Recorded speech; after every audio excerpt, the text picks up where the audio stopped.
I am Jenny. Nice to meet you. Nice to I'm meet you. Angela. Angela, nice to meet you. Aw, that's awesome. This event and listen to his podcast. And, That's amazing. well, it's been a while. Just and grab someone and be like, That's hi. okay. But it's life, right? There's so many of them. And there's so many things to do. So, nice to meet you too. Oh, no. Good morning.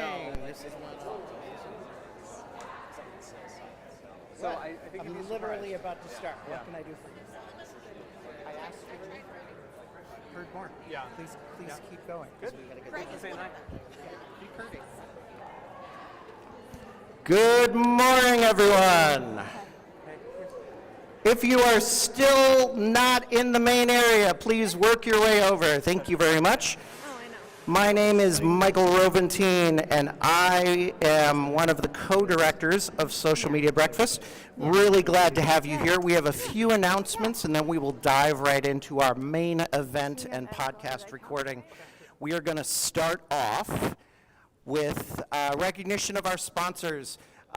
Improving, who you'll hear from in a second, Craft and Crew Hospitality, who we'll hear more about in a moment. Muddy Paws Cheesecake, there is delicious Muddy Paws Cheesecake out there in handy little travel sizes. If you haven't grabbed one yet, please, you can grab some on your way out. If there's some left, there should be. Veroniac Consulting, where's Missy? There she is, hello. Sterling Cross PR and Skelly Video Productions, that is Gabe of Skelly Video Productions right there. Please give our sponsors a big round of applause. We couldn't do this without them. We are going to hear more about this lovely space that you are in right now from Kate McGee, VP of Recruiting at Improving. Good morning. Thanks for being here. If you've been to our space before, you can take a nap for 30 seconds. If you're new to our space, you've never been here before, welcome. We are Improving. We're a technology consulting firm. My people solve your business problems, leveraging technology, big modernization efforts, upgrades, cool tech stuff. More importantly, we share our space with the community. So if you are looking for space to host events, maybe that means meetup groups, maybe that means board meetings, you can come and find me free of charge. We welcome anybody who wants to use our space. Thanks for being here. That's all. Thank you, Kate. We have a giveaway. So Craft and Crew, fine provider of our delicious bacon, also has 6 other fantastic restaurant locations around town. And every month now, or at least this month starting, we have entered all of you in a drawing for a free $50 gift card to any of their fantastic locations. Let's give them a round of applause, because this is awesome. They had me at bacon, and now they're giving us gift cards. So I would like to, today's winner is Dave Meyer. Where's Dave sitting? Yeah. There you go.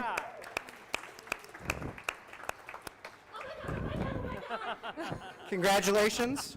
Please take photos of your visit and share. Spread the love. Please join us next month in this exact same space for the state of social media marketing. Join us for a discussion of the ever-evolving landscape of AI and social media marketing with Tim Brunel and Ryan Pena. From strategic planning to asset production, our fireside chat will cover ways to use AI to engage with your audience, optimize content, and drive conversions on various social platforms. Both of these gentlemen have great things to say, and we're excited to have them and get into a deeper conversation. So there's a QR code. It's available on our website. It's available on Eventbrite, and we hope to see you then. All right. Greg, did you notice how AI filled in the corners of your photo? It's a very odd space you're in there. There are a few firsts happening with our next guests. Not only is it our first married couple presenting at a social media breakfast, but it is our first live podcast recording. So, I'm sorry, Minnovate. Okay, I'm sorry, it is our second. Thank you. live podcast recording. Which in and of itself, that's a special thing to mention too, you know. But anyway, we are thrilled to have not only Greg Swan back on our stage, but Jenny Swan as well. Please bring up, or welcome the Swans. Yeah. All right. How are we doing on mics? Good morning, everybody. Good morning. So, what a fun experiment. We all get to be here. And we're just gonna do a cold open, okay? We're not playing some B-roll and that sort of, we're gonna do that in post. We're gonna do it live, okay? So, welcome to the Cave Project. We are super stoked to be here. I know you guys have all heard Greg numerous times, but I'm Jenny. I'm the other half of the Swan equation. If you've done any sort, thank you. Woo! If you've done any sort of freelance work with Greg, the reason that has run is because of me. I'm the other half. Oops, sorry. I'm the other half of Swan as well. So we are thrilled to be here, and we do the Cave Project, which the Cave Project is kind of the tension that we all hold between technology and being a human, which obviously we're here to talk about today. So. And why would we be at Social Media Breakfast? Because this organization actually has a huge impact on our lives and has for 16 years.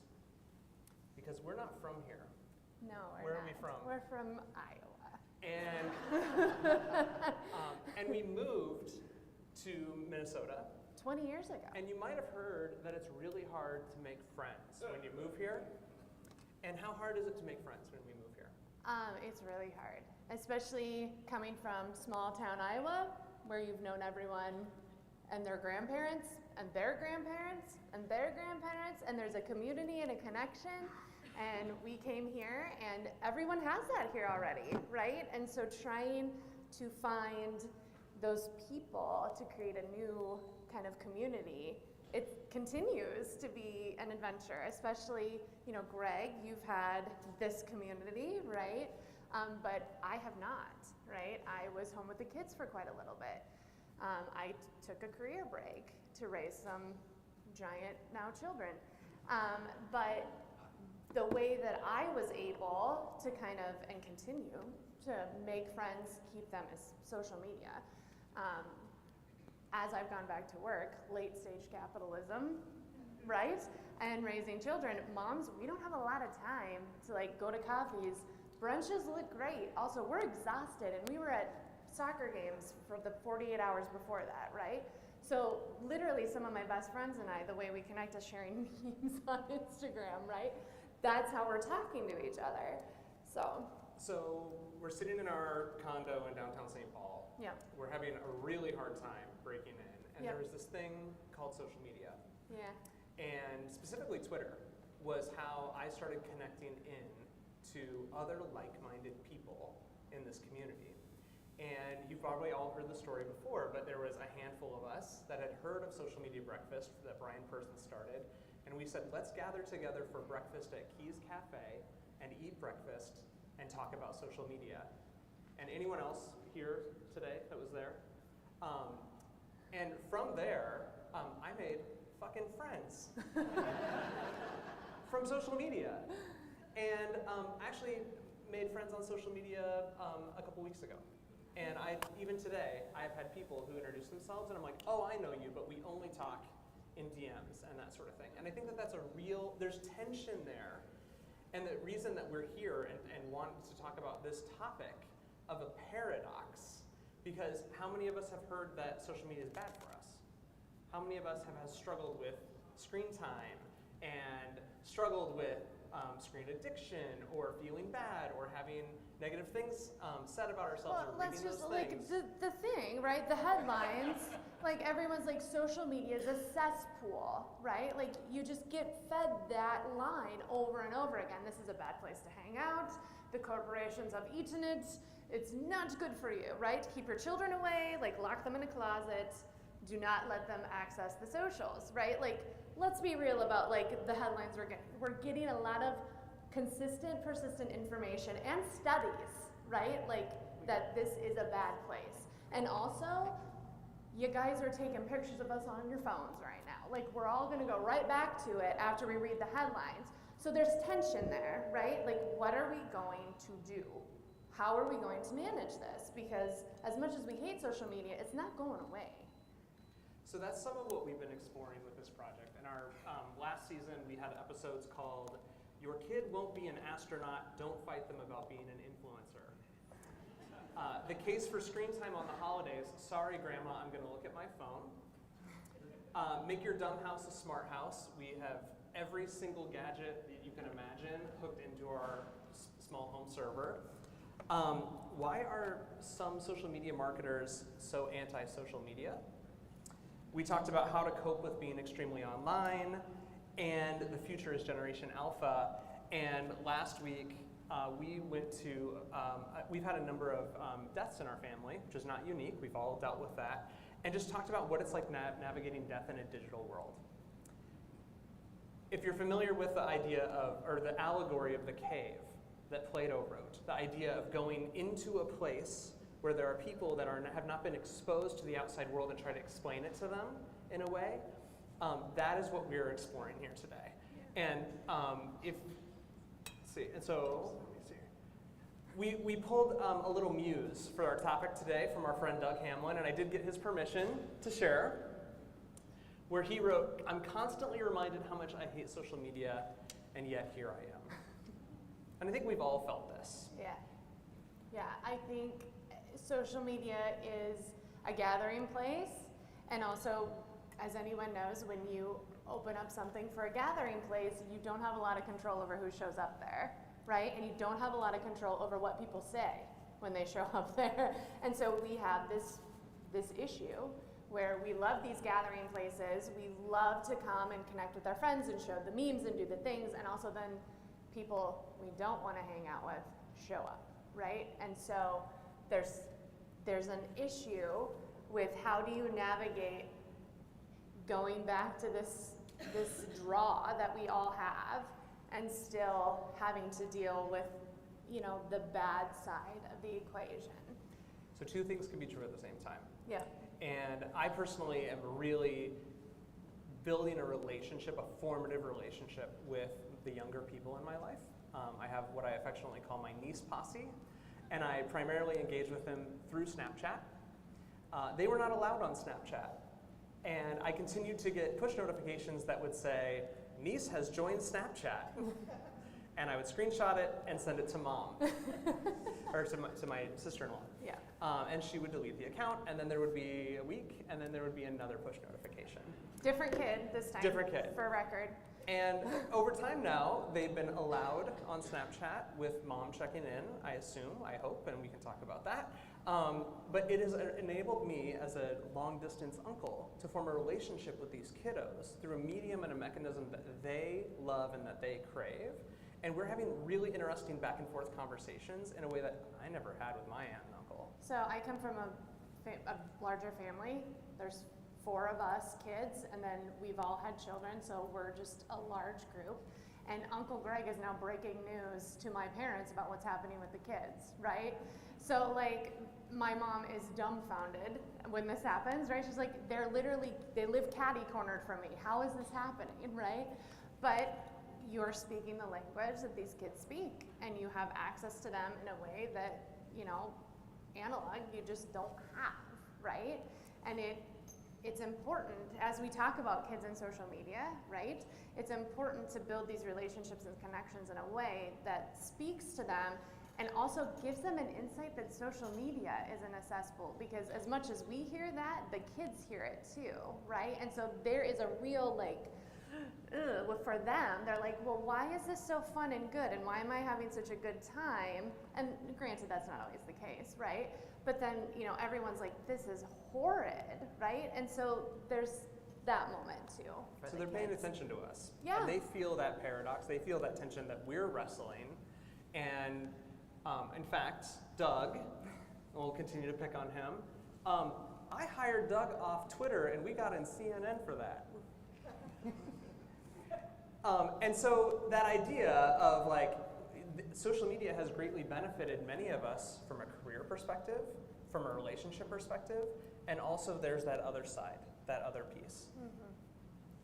So I thought we would do a little bit of interaction here. We're going to try something. So you get out your phones, and what we're going to have everyone do in the crowd, for those of you listening on the podcast, is scan the Slido and look up and answer just the question of what social media platform do you gravitate toward most? Jenny, what's yours? Instagram. Why? Because I think that's where all of my friends in my age group hang out. And so we're all posting. No one's posting stories as prolifically as me. I have a problem. I'm just going to own that. But that's where we hang out. That's where we're sending stuff back and forth. You know, Instagram, I think, came around in a time that was kind of formative for us, right? And so that's the place we always kind of come back to. And I think, and I will speak for me and my friends, right? But I think women in our age group, like Twitter was not a safe place to hang out. It never was. Pre-Elon Musk, post-Elon Musk, like it's just not a good place for women hanging out. And so Instagram, you know, the DM function, the stories function has really kind of given kind of a side private-er. And a lot of my friends, and I included, were private, right? So you can't get to us that way. And it's just kind of a safe little nook and cranny that we have over there, so. Mine would literally be LinkedIn.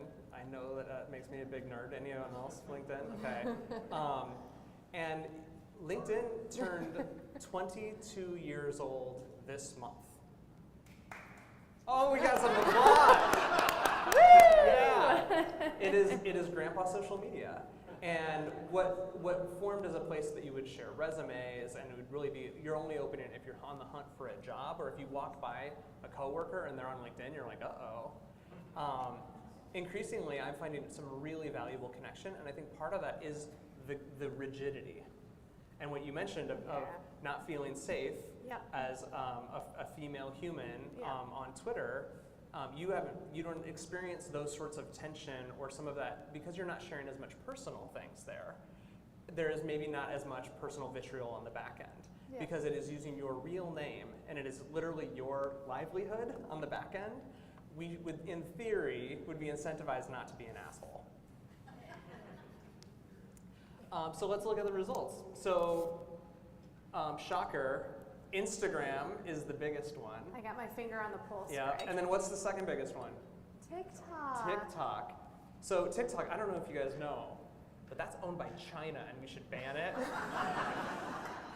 Well, we're not doing controversy. Okay, wait, okay, well, there is real tension there. And I think that a lot of us, myself included, tend to spend a little more time on TikTok than I think I should. Listen, I don't want to watch any more TikToks from you, okay? Does anybody else have a person in their life that curates a TikTok list for you and is like, now watch all these TikToks while I watch you watch your TikToks? My people! Okay. My people. I don't even know what to say. I'm just like, I cannot, like, I literally have 4 people in my house, because Greg's son, I procreated with him. There's four of these humans in my house.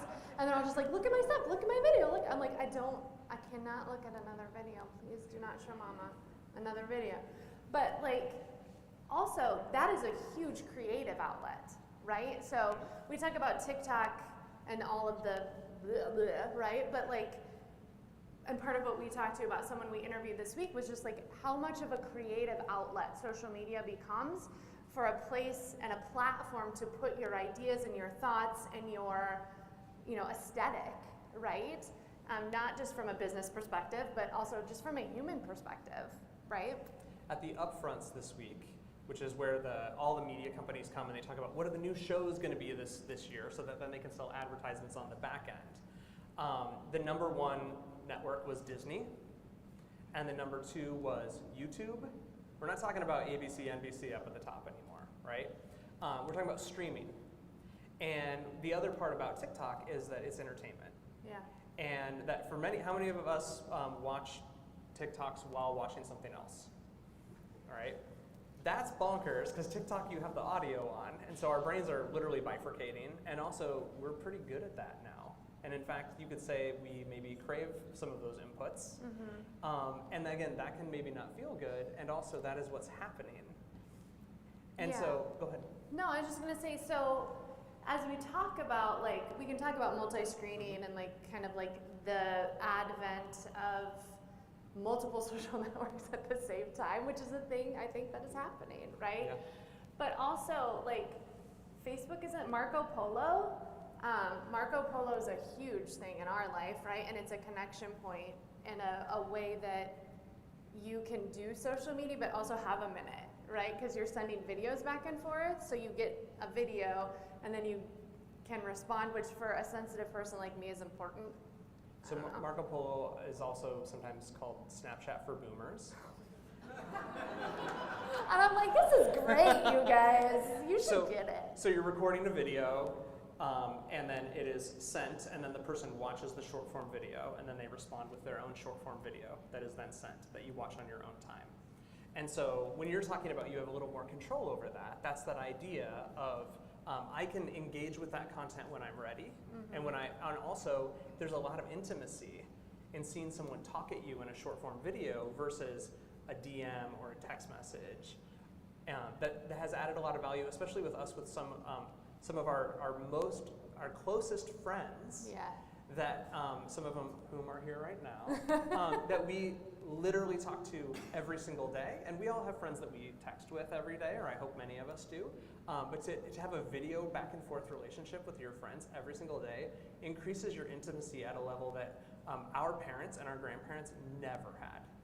Yeah, so that's an interesting point of all of this. There's a lot of talk about social media, like, not being really quality time, right? Like, if you're making connections, if you're talking to people, there's not a lot, that's like, it's throwaway time, right? I vehemently disagree. And I think there's a thing you could talk about there about, like, well, what are you using it for, right? Those of us who are using it for connection, right? I'm cultivating really deep relationships with people, really fast, because the technology allows it, right? So, like, I'm talking to people every single day. Also, anyone that hangs out with me knows, like, I don't hang out up here, I hang out down here, right? So, like, when you come and talk to me, like, I'm like, so what's going on with you? What's happening? I can see this, I know what's going on, right? And so we just drop, right? And so social media has allowed that in an exponential way with people I don't see every day, right? Like, I work in finance, y'all are in social media, like, we're not hanging out in the same rooms, right? So it's a really awesome vehicle for that kind of intimacy. I think that is something that gets glossed over in these conversations. So I brought this post from Wired Magazine where they talk about how 1994 was the last year that we experienced in real life, the last year that we experienced before social media really took over, and that's how we were getting our news or sharing things.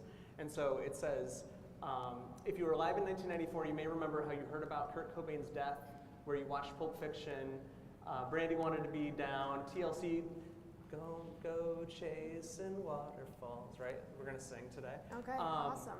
And Jim Carrey had 3 films in theaters. Oh my gosh, that's before he was being Joe Biden, which is what I heard on the internet. Yeah. But one other thing that sets this year apart, it was the last year before our culture began migrating to the internet. And I think it's fascinating to think about, again, because what we are reconciling as modern humans in this room who are have education and affluency and the privilege of being able to gather and have these types of conversations is to remember that we are a generation that is really still reconciling and reeling. We remember the before times. Yeah. And then we know we're living in the now times, and we're trying to figure out what's the next times. How much of that was good? How much of today is good? And if what does not feel good, is that just different, or is it actually bad?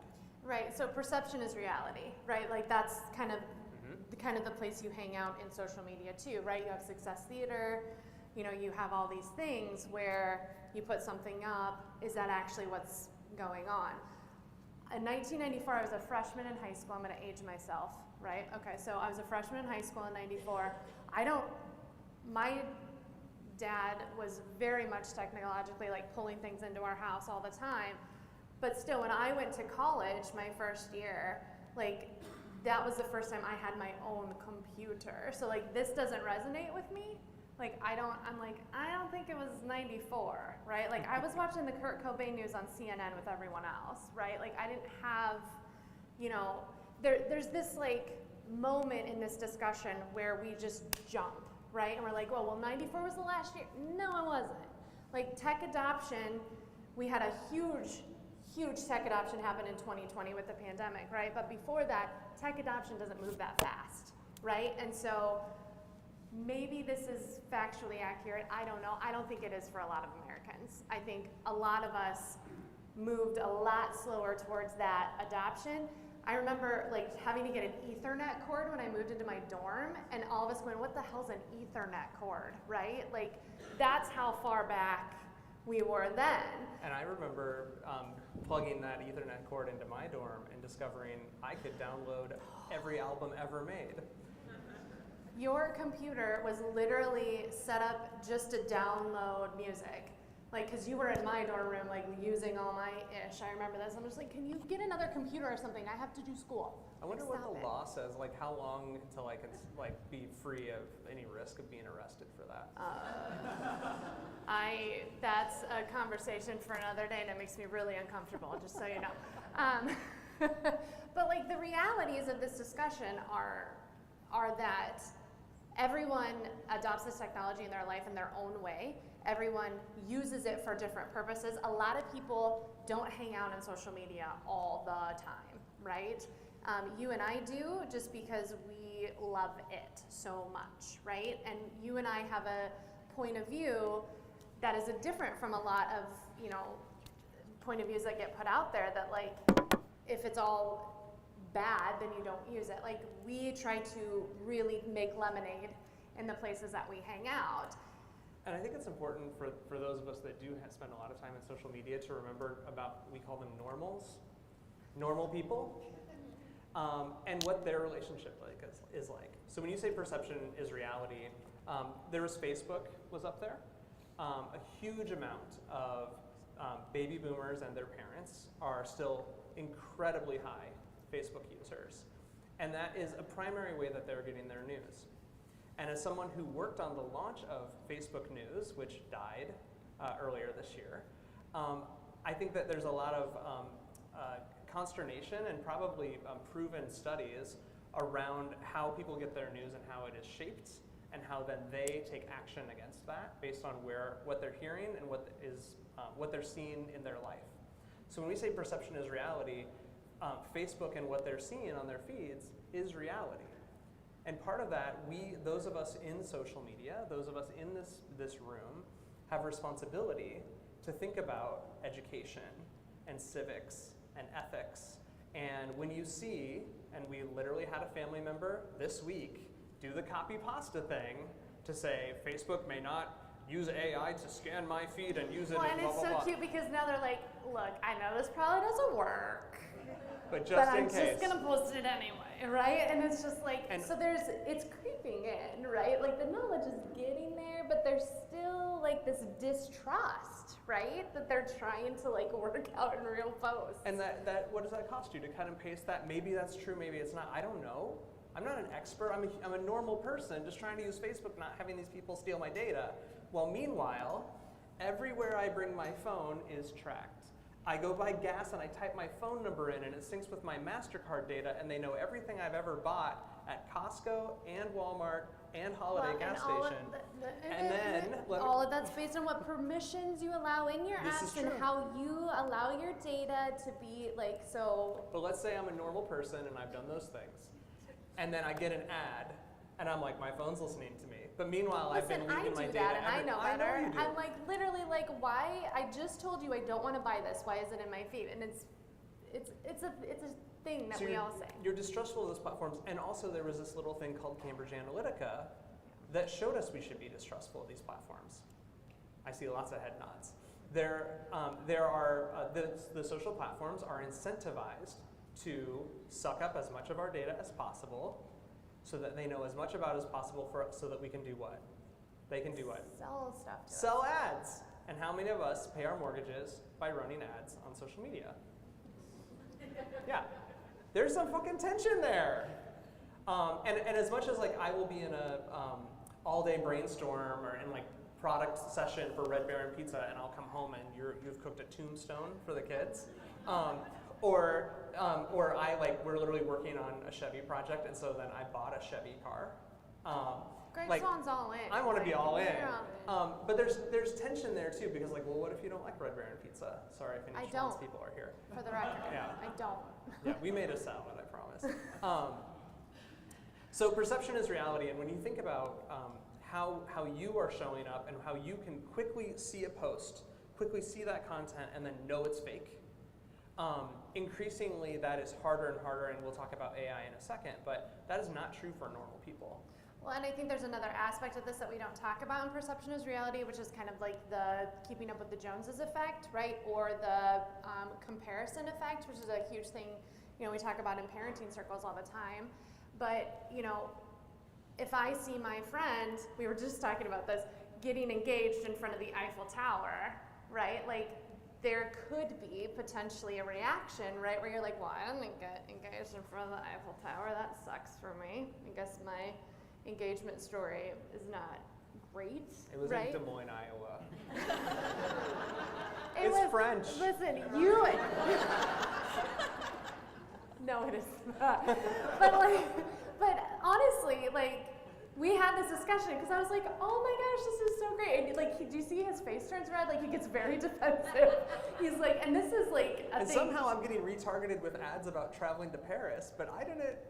Was on my phone listening Listen, today, on or were you Mother's looking Day, you at told flights? me that we could talk about going to Paris, but that's a different discussion. But the reality of these moments is there is also like a human thing that happens with perception, right? Where we decide what our life, where it lands in the scheme of wonderful or not based on what everyone else is doing, right? And for those of us that hang out with people that do really big, cool, awesome things, that can be really, really hard, Could right? feel bad. It can feel really bad. And so, if you're living in Iowa and your friends are flying to New York every weekend, like, how does that hit you in Is the that morning? social media's fault that they're posting that on social media, making me feel bad?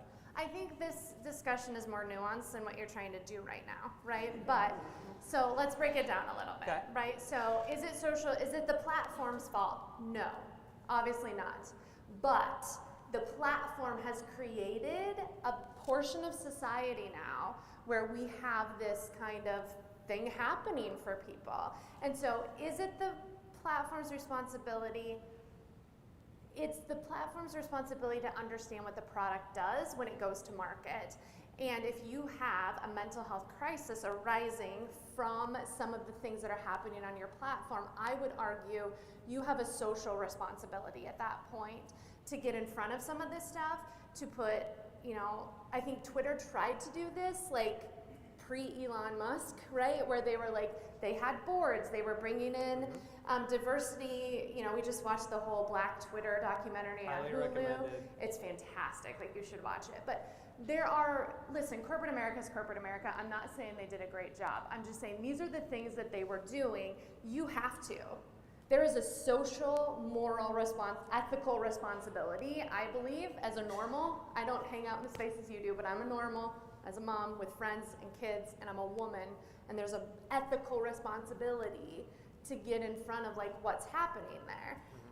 Also, we have a responsibility too, right? To do the work for ourselves, to understand how things impact us, to understand the tools of the algorithm to manage what happens to us when we're looking at posts, right?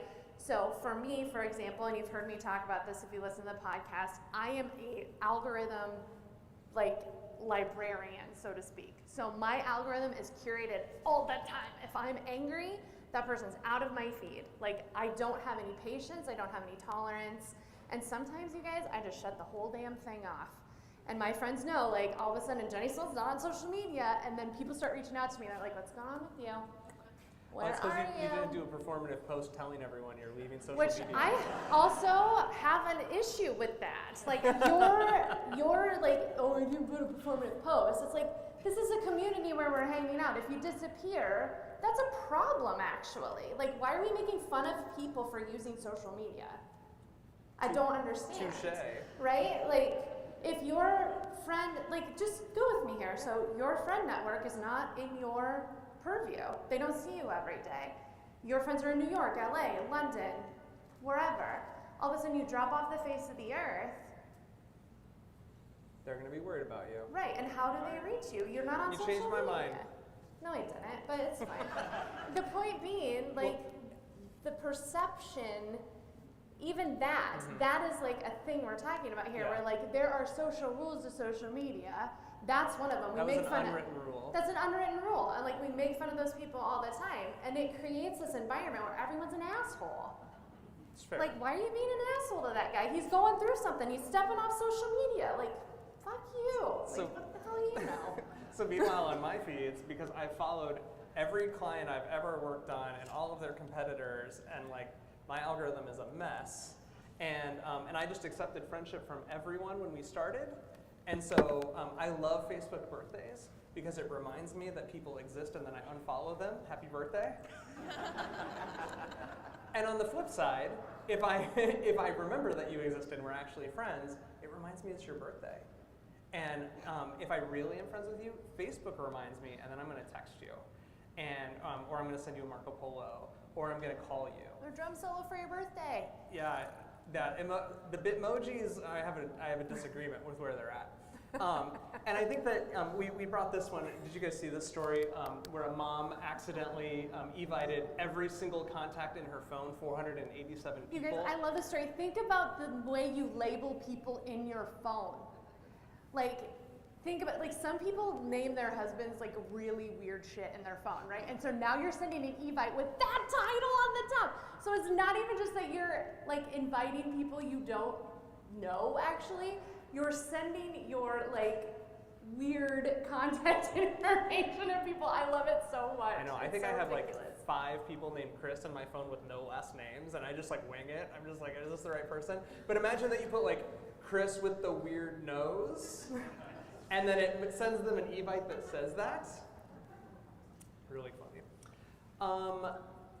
So we did briefly touch on this TikTok ban, and obviously there is legislation that has said that TikTok has to divest its ownership, and it immediately was a First Amendment issue.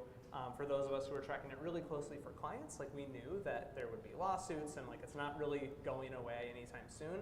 And also the legislation around this is loaded. The legislation around this is highly political, and it speaks to a broader thing that is in the tension of this conversation, which is we're trying to reconcile what is addiction, what is negative for mental health, what is what don't we like, and why aren't we carrying that out consistently between all of the social platforms versus just on TikTok? And one of the pieces that's often missed in that conversation, and you notice I use the word mental health, is the tension between the negative aspects that it could have on mental health and also the positive aspects of mainstreaming the idea that mental health is a thing, of raising awareness that many of us, including the 2 people on this stage, have struggled with mental health.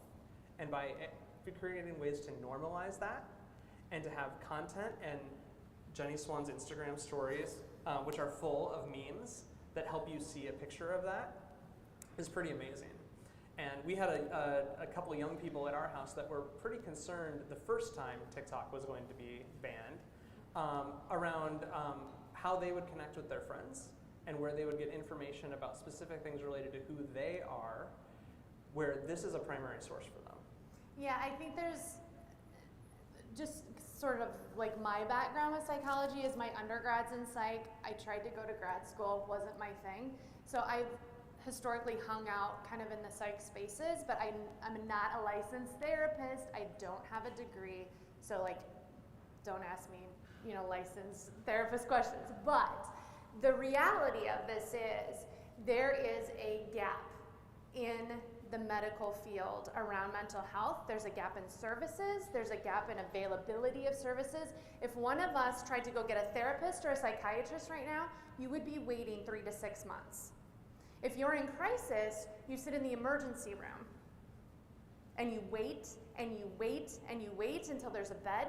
There's no residential treatment options. They're there, but you're gonna wait and wait and wait. And any human who has dealt with trying to get a person help in these spaces, there's a huge gap that field is furiously trying to fill, right? Because the reality is, we have TikTok, we have these things, we have a language now that we didn't have 10 to 15 years ago even, let alone 20, 30, 40, 50.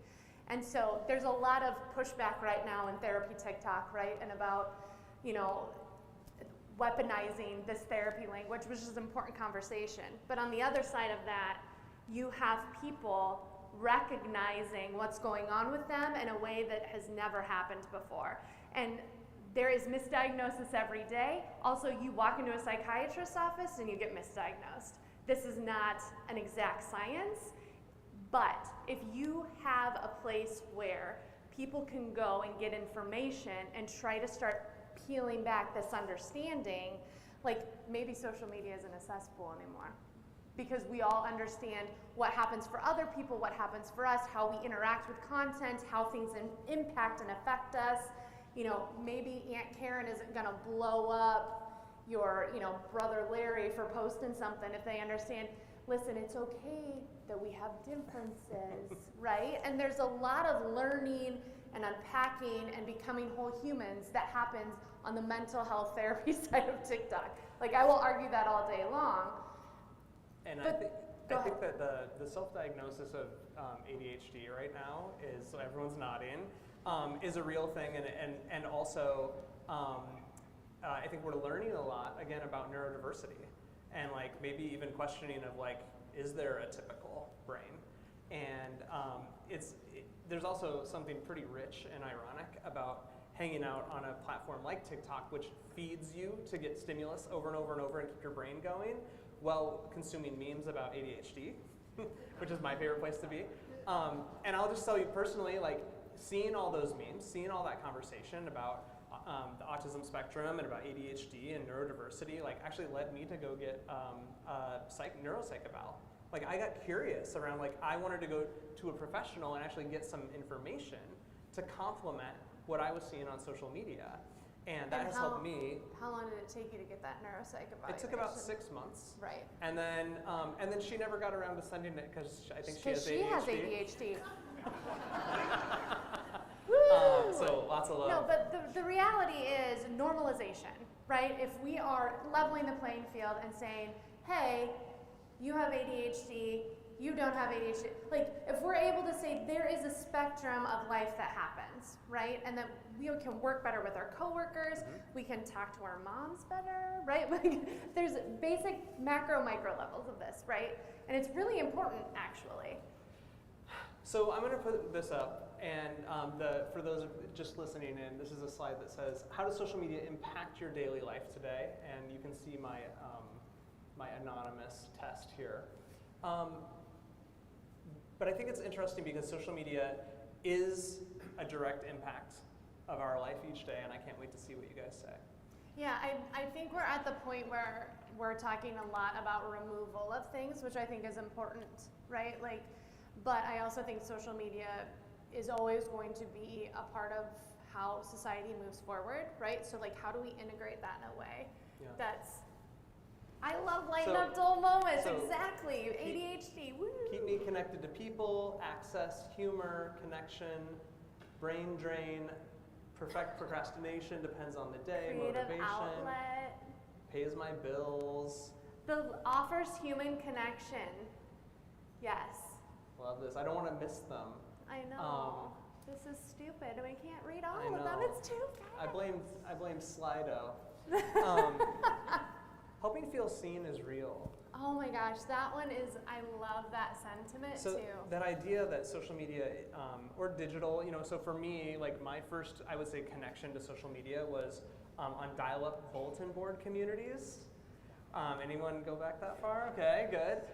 Where you could be an isolated nerd kid in Des Moines, Iowa, and find your others. Find other people that have your same quirky sense of humor, your same piece, and we're seeing that in mass on Reddit today, right?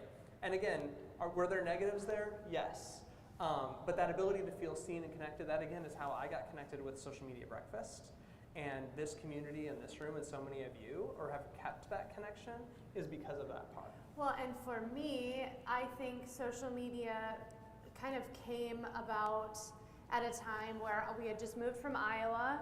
I had stepped out of my career. We had a brand new baby. I didn't have any friends because of that whole transplant thing we were talking about. But Heather Armstrong had a blog about being a mom. And listen, that thing like lit my brain on fire, and the whole mommy blog like kind of thing that happened in the decades post that like was actually really formative, and it instructed my parenting because I didn't have access to my family. I didn't have access to a support group. Like that wasn't a thing then, right? And that kid's 18 now, so just to tell you like where we were in the time-space continuum. But like those connections wasn't just about, Heather Armstrong didn't know who I was. Like that's not the thing. But like the reality of knowing there's someone out there doing the same thing I'm doing, feeling the same way I'm feeling. And let me tell you, when I got diagnosed with postpartum depression, it was directly related to her detailing her symptoms, to her posting a blog post about putting the baby in the backseat and John driving her to the hospital. I didn't even know that was an option at that point, right? And that kind of connection or understanding, right, was huge to a lot of moms during that time period, right? And I feel like it's kind of, that was the undergird of kind of the gentle parenting movement, right? Because we all were parenting in a very specific way, and you know, all of these things feed into each other, right? But it's important. It's important, and it's again, why did I go back to bulletin boards and why are you going to Deuce's blog? Is because today we're feeling this tension of like, but it's not great. Like, it wasn't necessarily great then either. Oh no, like literally on the blog, like comments would go off, right? She's like, all right, this is not a comment We're day, gonna turn right? comments off. That was like a thing we said in That the was blog a days, thing that right? happened, yeah. And so the realities of being a woman on the internet, of being a human on the internet, let's just be honest, right? Like you post something, it's not great, right? You're gonna get a lot of comments, you're gonna get a lot of very pointed, direct, mean, terrible things, right? That's a real part of this. And also there's a safety issue, and I keep hammering this if you listen to the podcast, but like the reality is like, I had a public account for a very short a time and got stalked immediately, right? And had to shut the whole damn thing down. And that's a reality. Domestic situations happen where now you have this whole like social media thing to untangle, right? And it's not just about like, oh, is this like bad versus good? Like there's safety issues, right? Like we have doxing, we have, all sorts of stuff like that. So as we talk about the theme of putting humans first in social media through the lens of a lot of this really good input that we just got, there's probably a few ways that we can show up as better humans in these spaces. And so I think that liking each other's posts is a huge one. Because the science, right, says like you get a hit in your brain when you get a like. And there's all that negative aspect that could be there. And on the flip side, like, you also get a hit in your brain when you get a like. And if you could give that to someone else in a positive way, shouldn't you? And some of you mentioned, like, I had a job change recently. I shared that on social yesterday. Thank you to a lot of you for engaging with that. Do you know how fucking great I felt yesterday? Congratulations, DMs, phone calls, likes. And yeah, before I went to bed, did I go see how many impressions it reached and like which companies were looking? Hell yeah, I looked at that stuff. But I can't tell you, we know how it feels on Facebook to get all those birthday messages. And you're like, oh, Facebook and Mark Zuckerberg and Cambridge. Like, yeah, but also like it helped your community wish you a happy birthday on that day. I'm like, that feels fucking great. And so as we're thinking in that lens of like putting humans back in social media, like what are other ways that we could lean in that same way? And for me, one of the easiest ones is like literally swiping through Instagram, and I like I'm not gonna like if you post something stupid, I probably won't like it. Maybe I will, but I'm gonna be really overgenerous with those likes, and I really want my network to feel that I'm part of their life. Yeah, and I think when you talk about being a human in that space, it's not just the like, right? It's the connection. So for me, I don't do likes. Oh, you don't show love in likes? I'm just like, I literally send you a message, right? Like, my friends in the room will attest to this. Like we literally are like, you are beautiful, I love you, good job, right? Like, we are taking care of each other through that sort of medium. And women, you know, interact in our friendships a little different, right? So I don't think you're gonna send that to Dave or anything. But like, the reality is, like, if you can create a touch point, whether, you know, for some people that's a like, some people it's a DM, some people it's a, like, I have friends, like, they'll post something and I will just call them and be like, oh my gosh, this is so amazing, I adore you, right? Like, you can create your own little community network and create your own social norms within those communities that you set, right? And yeah, we're on these big platforms, and yeah. Corporate, capital, yes. Also, this is a tool for you to use to create connection. And so, how do your people want to be connected with? That's a great tool to practice in business, in life, like just paying attention to your people and what they need at the moment, right? And providing, like, this doesn't have to be this cold thing, right? Yeah, I would say in 2024, although we might think of a social network and on the brand side, we're less about driving followers, on the human side, like having someone that you follow as part of your social network is very different than it used to be. You were, again, talking about the mommy blog era, where you would go to everyone's different blogs, all their different websites, and we needed tools like Google Reader, RIP. I'm just gonna say Google Reader. To then go and engage in the comments. And what social networks did was pull out all that conversation into a centralized platform. And also, we lost some things there. And I brought up this post from Drew Toothpaste, who writes the webcomic Toothpaste for Dinner, which is one of my all-time favorites.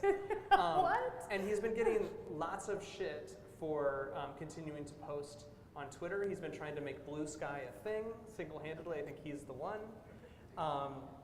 I did see someone said Mastodon earlier, so shout out for Fediverses. But getting comments that say things like, why would you use that site? Don't you know who it's financed by someone evil? And he's like, yeah, well, I made my own websites, but you all stopped going to websites, so I have to use the evil ones you like instead of my own.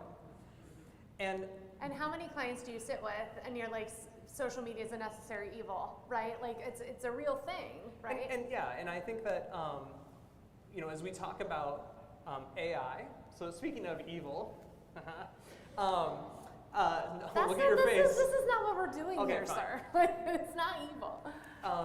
So there is a proliferation of something called artificial intelligence. You guys might have heard about it.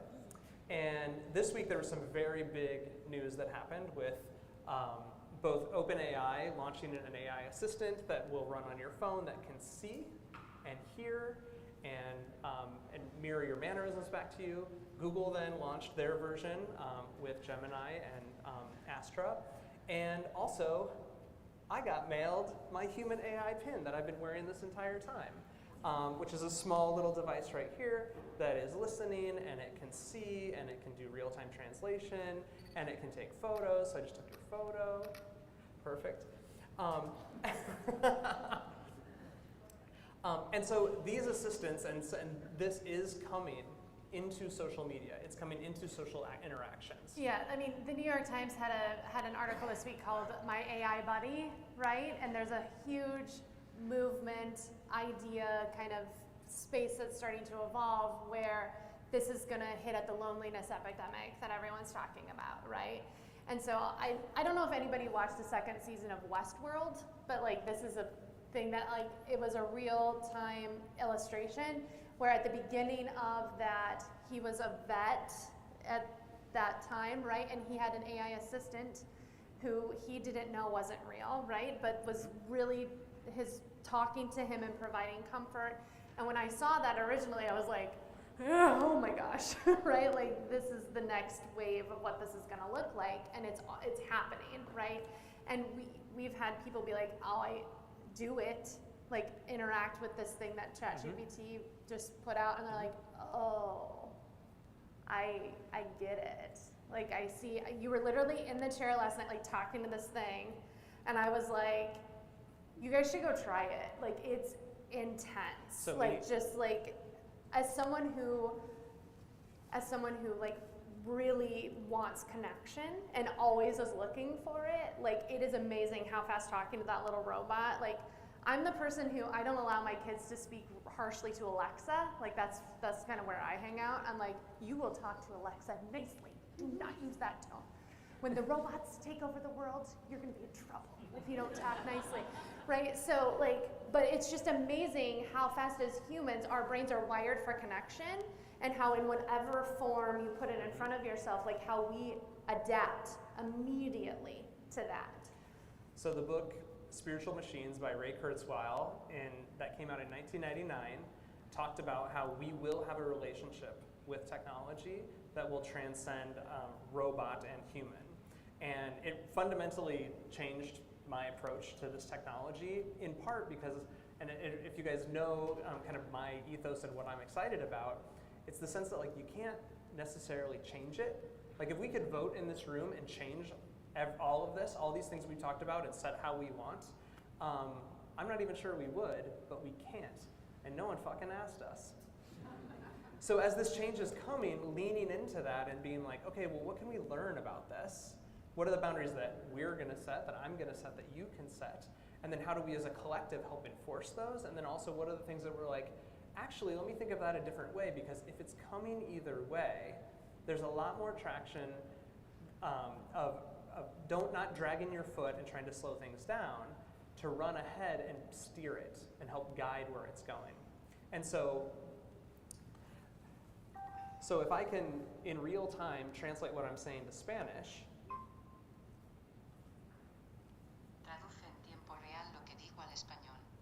and it could hear you and translate it immediately back without me having to pull out my phone or any of those sorts of things. No smart glasses necessary. That's pretty freaking cool. And on the flip side, you were just talking about, No, you're right. the relationship side.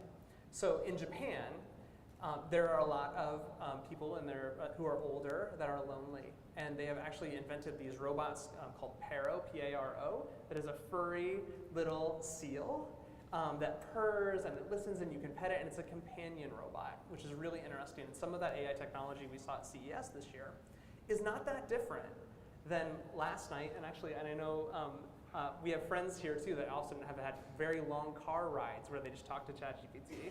But last night I was just telling ChatGPT about our youngest band concert at middle school. And they're like, oh, that sounds like fun. And I was like, well, it was fine. And it started mirroring my mannerisms and my speech patterns and my dial. And it sensed that I wasn't like, oh yeah, it was awesome. I was like, I'm so excited for my youngest kiddo. And they did a great job. And also, middle school band is middle school band, right? And it picked up on that humor. Yeah, and so I think for me, as the normal in this equation, right? I think when you talk about tech adoption and you talk about like, it's coming anyway, so just get on board, I think we need to like, just have a second, right? Because those of us that engage with this technology intentionally are not gonna move fast. We're not, like, I am not ready to talk to a robot yet, so I will not be doing that. I will be watching Greg. He will have a great time, and I will learn a lot from him, right? But like, there is space, and I think part of the reason that maybe social media is such a mess, or tech adoption gets such a bad rap, is because of everyone going, go, go, go, go, go. And if we take a minute and we're like, okay, how does this fit into my life? How does this actually work? What's the realities of this? How does this impact my people? Like, if we take a minute and take a breath and not say this is the worst, most terrible thing that ever happened. Like, there's a middle ground here that we can walk, which fosters tech adoption while also allowing humans to be human and we're not robots. We are not. We are not. That's why we have them, right? And so if we can take a minute and like really integrate this in a way, I would love a rule where like corporations have to wait like 6 months after the public adopts it, just so like, that would be great for marketers too, to be honest. Like, then you could really get out what the need is, but like, there needs to be a minute for people to adopt technology and to understand it and to make it work. And I think with AI even, it's more important because right now you have like schools banning it, you have all of this stuff happening because I don't think personally, and like this may be controversial, that it's so much the technology. You know, I know everyone talks about like the robots taking over the world. I just referenced it funnily, right? But like people are really scared about that with AI, right? Like there's this big fear about what happens when you unleash the robots, right? So if you slow your roll a little bit and like let humans like really understand, and we could go a little slower, like I know that's not how the world works, but it would help our brains catch up. And I think that's this example that I shared from NPR where, have you guys seen any of this AI-generated spam? Especially like kids in other countries like building weird things that then get shared, and then all the comments are people who think it's real, and they're congratulating them, Jesus pictures and all sorts of stuff. Well, what happened when you built that Vikings house? Do you remember? Last fall, I used Midjourney and I made a Minnesota Vikings Zillow dream listing of a gorgeous Vikings house with a battleship tub and all this, and I just posted it on social, and it had a hashtag Midjourney. Do you know who doesn't know what hashtag Midjourney means? Anyone, no one knows. Like, I'm sorry, like I didn't even know. I'm like, why didn't you put that was AI? Like, that was really irresponsible. Like, we got in a fight about it. And he's like, I made you a Love Vikings house. Like, what's wrong with you? Right? But like, the reality is, like, Midjourney doesn't mean anything to like those of us that don't hang out in AI spaces. I think it got like 50 likes on Instagram and 3,000 shares on Facebook. And Facebook, they really don't know on Facebook, guys. So I went in and I changed it. So back to humans. Do your friends have to be human on social media? Do they have to be human? Like, what are you saying? Well, we started this whole thing saying that we made friends because of social media. Would we sit here 16 years from now and say we made friends with AI because of social media?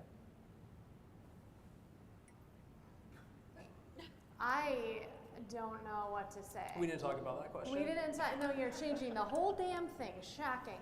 Let's talk about video games. No, let's answer the question like you posed it.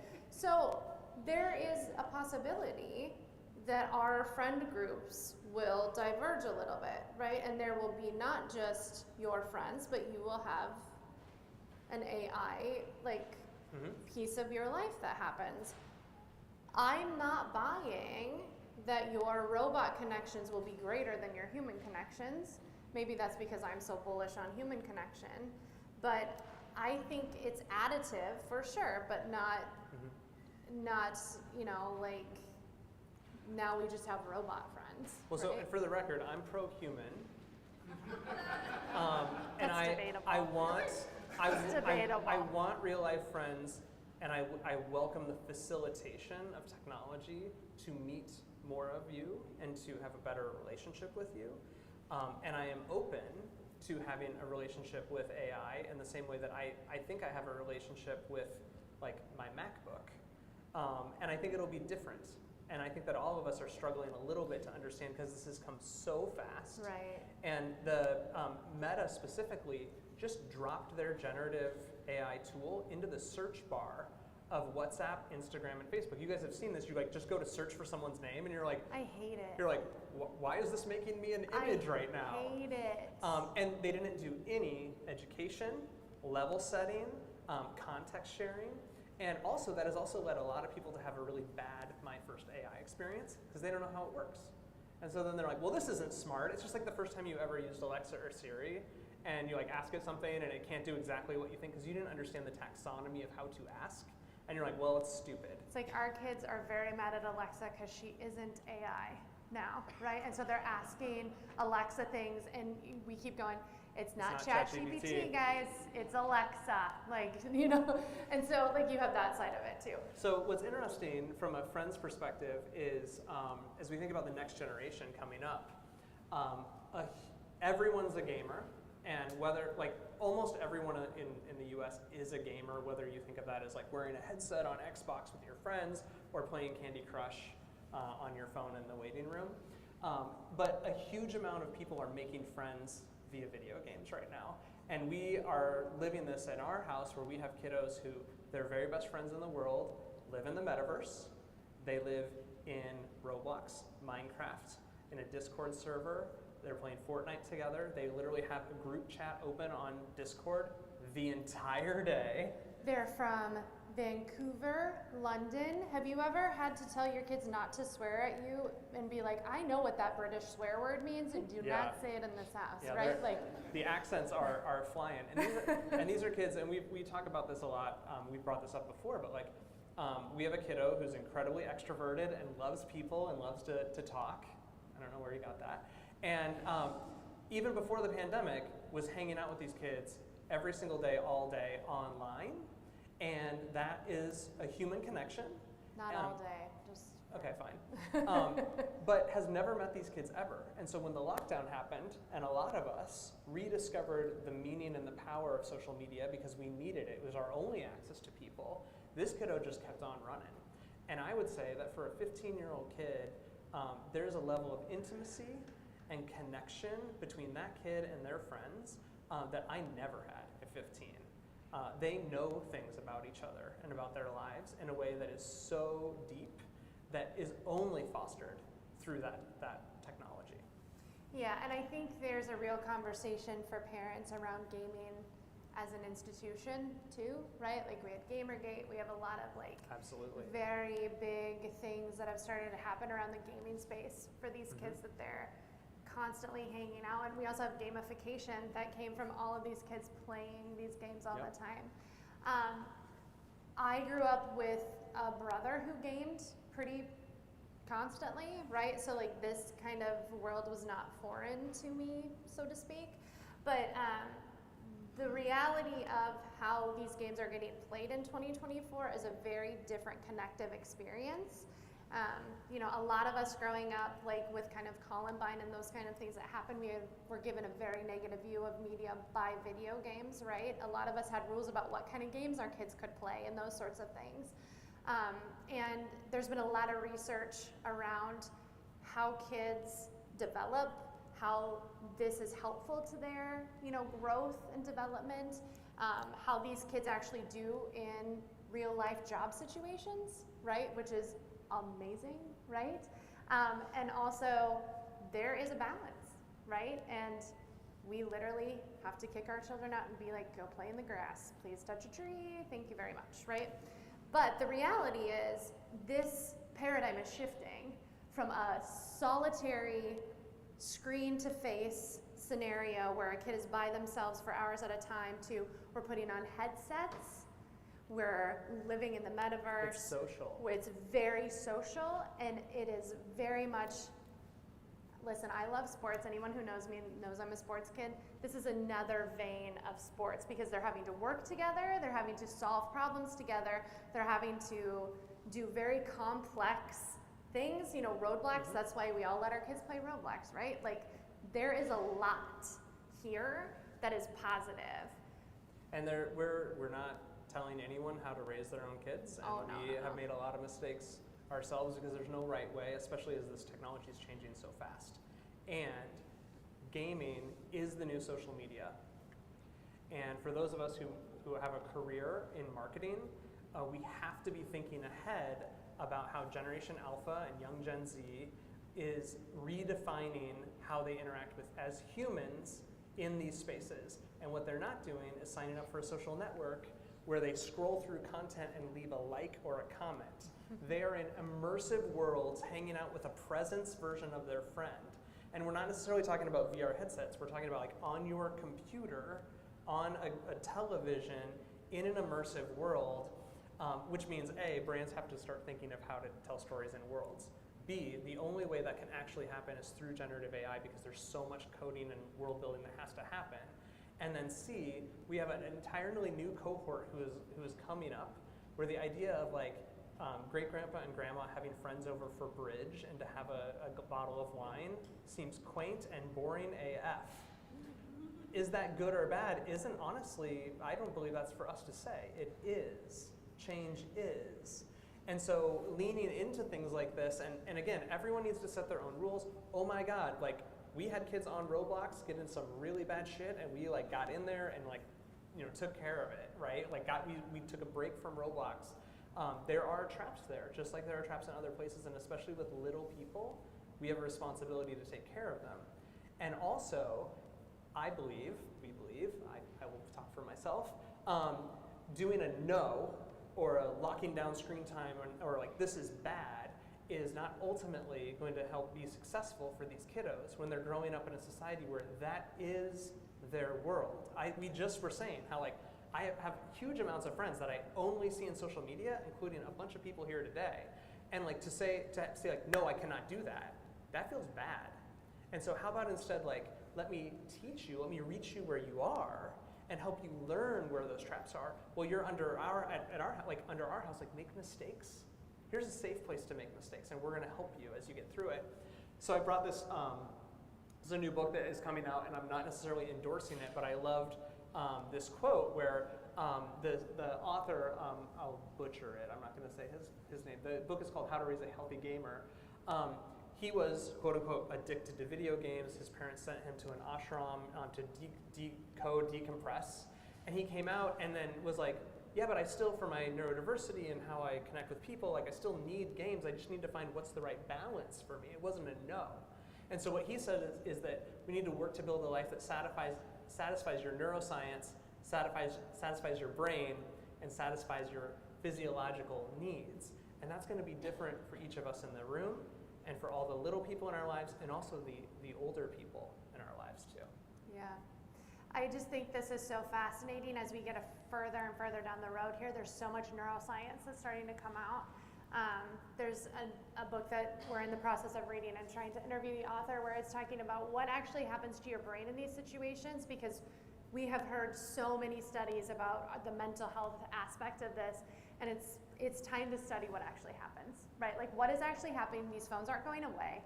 What's happening? Is it us? Is it them? Is it the phone? Is it who is it? Who are we pointing fingers at? And I think as we get further down the road here, we're gonna have some more really concrete answers. But yeah.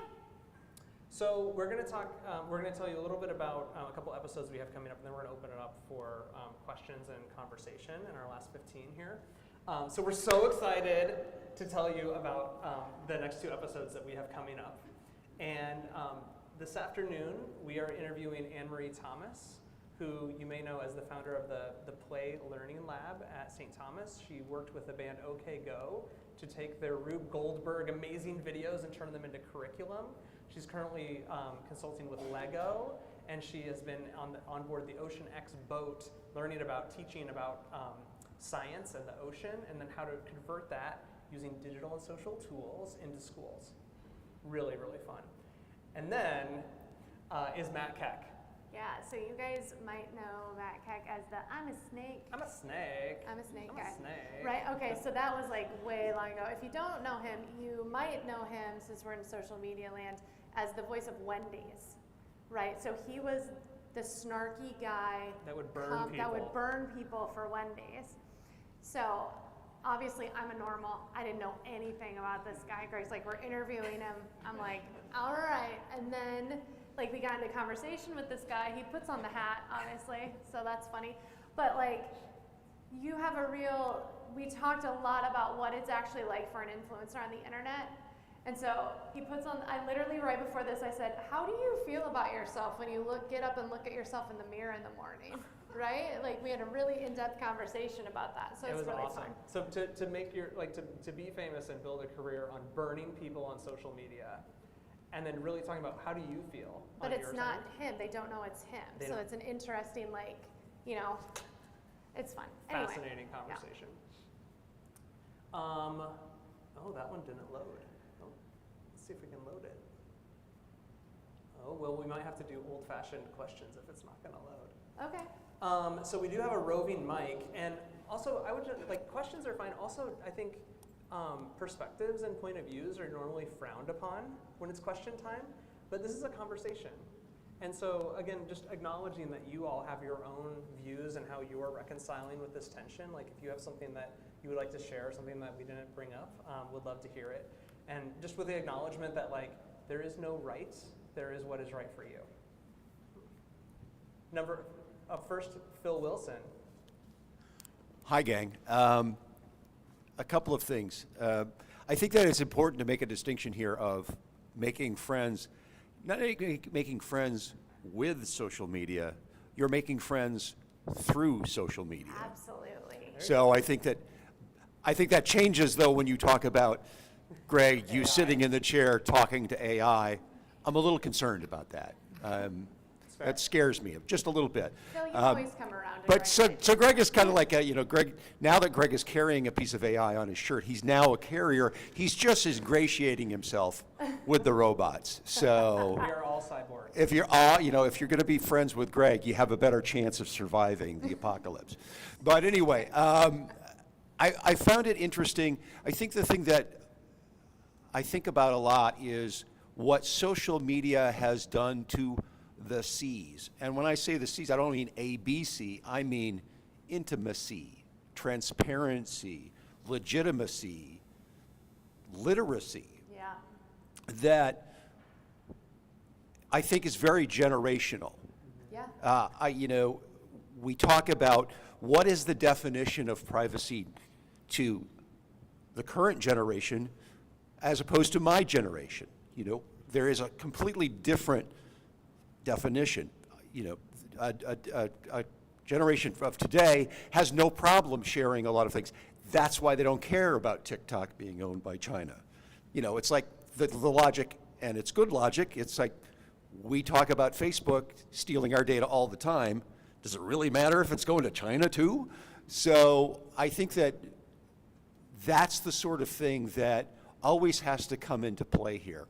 What is right, what is wrong is a matter of definition. Yeah. So. And that's hard, right? It's hard to navigate ambiguous spaces, and it's hard to navigate nuance, right? As humans, we don't gravitate towards nuance, right?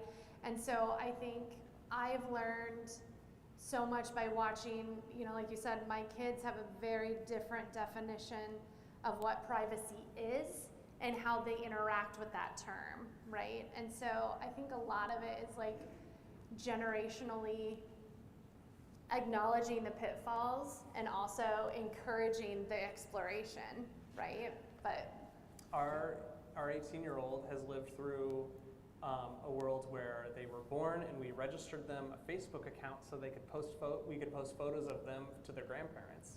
Because we didn't know that we would sit here 18 years later and be like, oh my God, did I just tell a bunch of people we did that?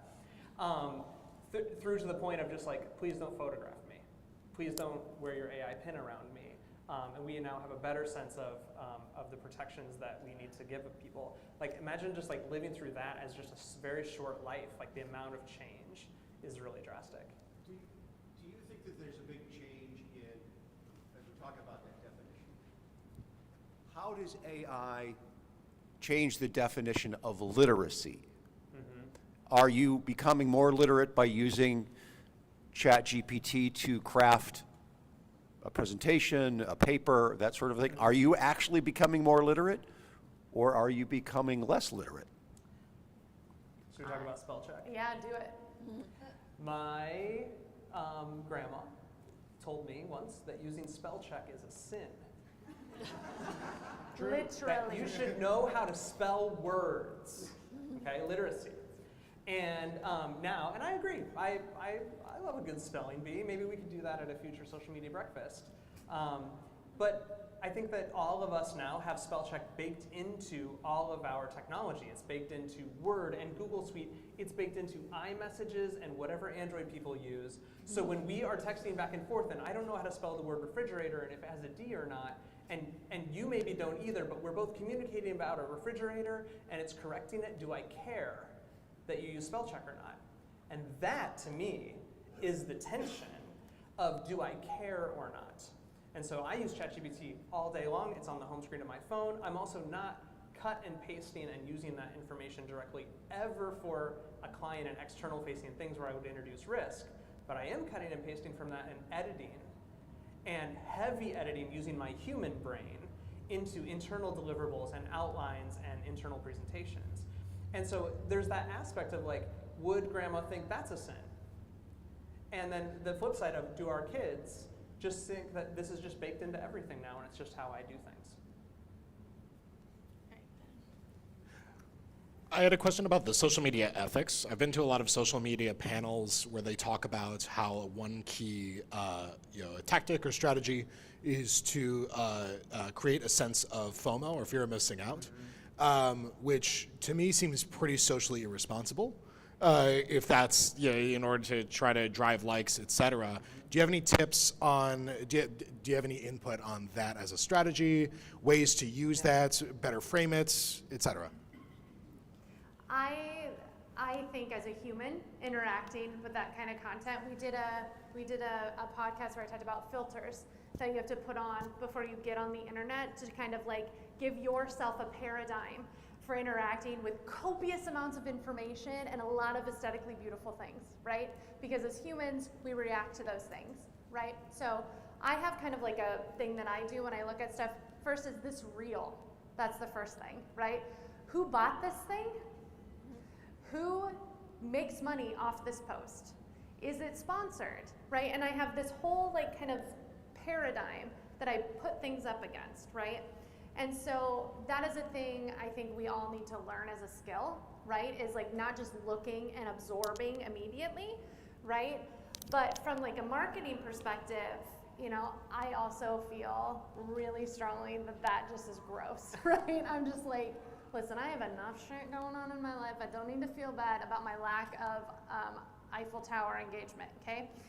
But the reality is marketing as a machine is run off of FOMO, right? It's the persuasion business. Yeah. And so it's a really good conversation. And again, all of this, and I hope that a takeaway from in this room is like, this is a conversation to continue to have and continue to figure out how do you feel about it and what are you going to do about it. And so for those of us in this room who are marketers, who do touch social media, our job in the persuasion business is to persuade people to comment, click, like, engage, buy, and that isn't inherently bad. If we use creepy tactics, if we abuse data, then that is bad. And that seems way more linear than it is, right? And so I think that there are absolutely, the classic, like, I got an ad in my Facebook feed that knew I was pregnant and I hadn't told anyone yet. And that feels creepy and bad. Or maybe I am no longer pregnant and I'm sad about it and I'm still getting ads. Like, that feels bad. And there are also some things that we can build into those things for opt-outs. Or maybe you bought a present for your friends and you're not going to ever have children and you don't want to see that shit in your feed. Absolutely. And we just saw this with Mother's Day, where marketers are leaning in and saying, if you would like to opt out of Mother's Day content, please let us know. And then we will not try to persuade you into our purchase funnel and our customer journey based on something that makes you feel bad. Now, that is like far too late and not comprehensive enough, but what a cool thing. And I think that there's a lot of ingenuity in this room and in our networks where we can lean in and figure out how to do things that both still drive results for our brands and clients, because that's why they pay us, and also do it in a way that makes us be able to look at our own selves in the mirror. Well, and I think marketing is based off what we do, right? They're selling stuff to us based on FOMO sells, right? So if we create a paradigm where FOMO doesn't sell and we're like, this is great for you, yay you, and like that's harder because humans, right? But the reality is like social media still has a grassroots component where Mother's Day now is like awful, like people don't want it, right? So like if we continue to have these conversations loudly on the internet, maybe you can make some change that way too. I love that you guys brought up neurodiversity and ADHD, and it's a I learned a little from you about it, my friend. I appreciate that. It's a rabbit hole I can go down, but one of the things that I keep going back to with what you were talking about is I don't know if people know this, but right now in 2024, we do not actually have diagnostic criteria for adults. They're expected to come out this fall. So you are talking about generations of people who have been diagnosed based on criteria that was set for predominantly white small boys, young boys. Yep.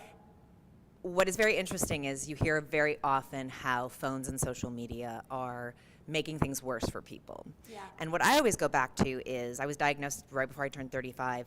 All of those things were still there. They were just showing up in a different way. They were doodling in the notebook. They were daydreaming and spacing out and living in a different world, and now we just mindlessly grab our phones. Yep. I'm actually working right now on a proposal for like a year-long study on everything tied with the pandemic and ADHD and the diagnostic criteria that are coming out. And I find it really interesting that we look at something like the pandemic and there are silver linings, and for a lot of us it was realizing what was going on. And it was because we took those structures, that body doubling, all of those things out of the equation. The problem with social media is the word legitimacy. Yep. And I think that is in so many cases, but with mental health specifically, I'm concerned that we have so many people who are taking the word of people that should not be putting themselves out there as experts. Yeah. And I see it a lot specifically with people who are ADHD coaches, Yes. coaching in another world. It is the wild, wild west. There are no boundaries put in place right now. And you're looking at people who want to find answers. And so I'm curious how we as a society, and it kind of feels like it falls on us in so many places, especially elections. Like, we could talk about the elections coming up and what people are going to listen to. Yep. And it's exhausting. Oh my God. It's exhausting, but it's also a very dangerous gray area. Yeah. And I don't know how we move forward without more safeguards put in place. No, Lindsay, yes. So I literally have had like the experience of, especially for the younger kids on TikTok, there was a whole thing with Tourette's. Do you guys remember this thing with Tourette's where kids started ticking that weren't actually experiencing tics, but were doing that, right? And so there is that component of this where you have to be really careful. And there is also, like, even among the licensed, board certified, I have a college degree and a PhD, like, there is a pushback against those humans being on social media, right? Like, is this the avenue to properly diagnose, treat, and are you adding to a funnel of terribleness by putting this out on the internet? It's a real question, right? The way that I funnel through it, right, and I think a lot of experts are talking about this constantly, as you know, right, is there has to be letters after a name. If there's not letters after a name, you have to stop and do an evaluation. And it's not that the information you're getting isn't good, but it's you have to evaluate the information. And 99% of being in these spaces on social media is knowing how to filter where to put this information that you're receiving, right? And so I think that is going to continue to be how this space evolves, right? Is like understanding what kind of information am I getting? How do I respond to that information? If I really want to have Tourette's, or I really want to have, this condition because it explains so many things for myself, right? There is a certain level of responsibility with the words that we use that has to come into play. Yeah. Just a quick follow-up on that Yeah. is I think another area that leads to that being incredibly dangerous, the idea of brands and marketers using influencers. And the more likes and the more followers and the more views you have, the more important you are and the more likely you are to work. And I see this in the ADHD space a lot. Again, people who do not have letters behind their names, putting stuff out there instead of amplifying the work of the people who do. Yeah, amplification is a huge issue on social media right now. Like, are we recreating the wheel when we could literally be amplifying a voice of an expert, right? Like, there's still a little bit of, a lot of it, of the demise of the expert, right? Because we have access to the information, so I'm the expert. And you have to be really, really delineated in what spaces it's okay to adopt that philosophy and what spaces it's not. And I would argue mental health specifically, it's why I put so many caveats when I start talking about this stuff, right? I am not a licensed professional, right? Like, I am just talking about this as a normal human. It's important because I think you're right, like, there is both things, both and, right? There's a gap in diagnosis and a need for this thing, and also that leaves all this gray area for really harmful stuff. And if you get into those rooms with those licensed people and you give them a bunch of information, they can elicit a diagnosis, right? And that's not how this process is supposed to work, right? You're supposed to go in and have a conversation, and then the licensed therapist elicits the diagnosis, right? There's all that sort of tension around that space that I think is That was great. important, yeah. Well, we are at time, and I just want to say, can you guys just give yourself a round of applause? This is, again, this morning was about having a conversation about where that tension lives between technology, which isn't going away, and the humans, which we're not going away either.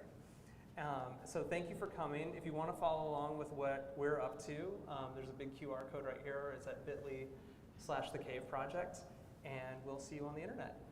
Thank you. Thank you.